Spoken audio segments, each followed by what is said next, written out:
Теке Батыр Қарпықұлы атындағы жоғары колледжінің қазақ тілі әдебиет пәнінің мұғалімі Имбетова Нағима Асылбекқызы. Бүгінгі сабақтың тақырыбы сенімхат, қолхат. Сабақтың мақсаты сенімхат, қолхат туралы мәлімет беру. Құжат үлгілерін таныстыру. Сенімхат пен қолхаттың басқа құжаттардан ерекшелігін түсіндіріп өту. Құжат түрлерін үйрету. Басқа құжаттардан ажырата білуді үйрету. Құжаттарды жаза білуді үйрету. Сенімхат. Сенім білдірген тұлғаға беріледі.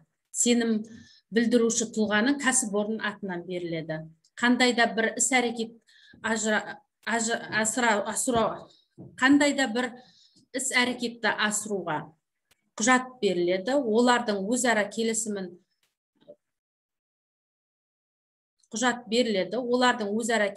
куәландыратын құжат. Сенімхат екіге бөлінеді. Мекеме атынан берілетін ресми сенімхат, жеке тұлға атынан берілетін жеке сенімхат. Ресми сенімхаттар мекеме бланкілеріне рәсімделеді. Сенімхат мекеме атынан беріледі, арнайы бланкілерге жазылады, мекеме басшысының қолы мен мөрі басылады. Егер сенімхат жеке тарапынан берілетін болса, сенімхат иесінің аты жөні жазылады, құжаттың атауы, номері жазылып, қолы қойылады, нотариус арқылы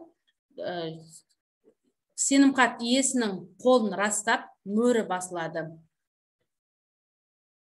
Қолхат белгілі бір құндылықтың және оны белгілі бір мерзімде азаматтың қарым-қатынасын реттейтін құжат. Құжат мүлік, зат, ақша алынған жағдайда куәландырылып беріледі. Қайтарып берілетін уақыты міндетті түрде ресми құжатқа жазылады. Қолхат бағасы төмен құндылықтарды уақытша пайдалану жағдайында рәсімделеді. Мекеме ішілік қарым-қатынастары жиі қолданылады. Құжаттың аты, қолхат беру туралы мәлімет, аты жөні жазылады, мекен жайы, куәлік номері жазылады.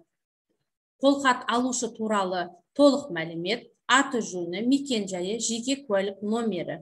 Алынған заттың атауы, егер ақша болса, көлемі қанша суммада екені ашылып көрсетіліп жазылады.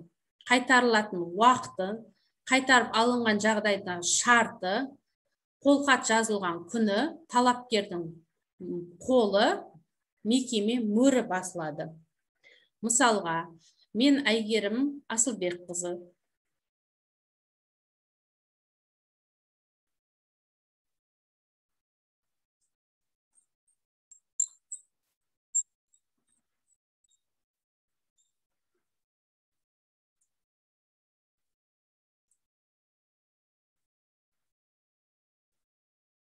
Құжатта аты жөні, қай қалада тұратындығы, куәлік номері, қай уақытқа дейін берілетіндігі, сомасы көрсетіледі ақшалай, және қай талапкердің қолы, нотариусте жазылған қолхаттың қолы қойылады, мөрі басылып шығады. Бүгінгі тапсырма, үйге тапсырма, әр оқушы өз алдарыңызға бір қолхат жазып әкелулеріңіз керек. Назар аударғандарыңызға рахмет. Сабақ осымен аяқталды.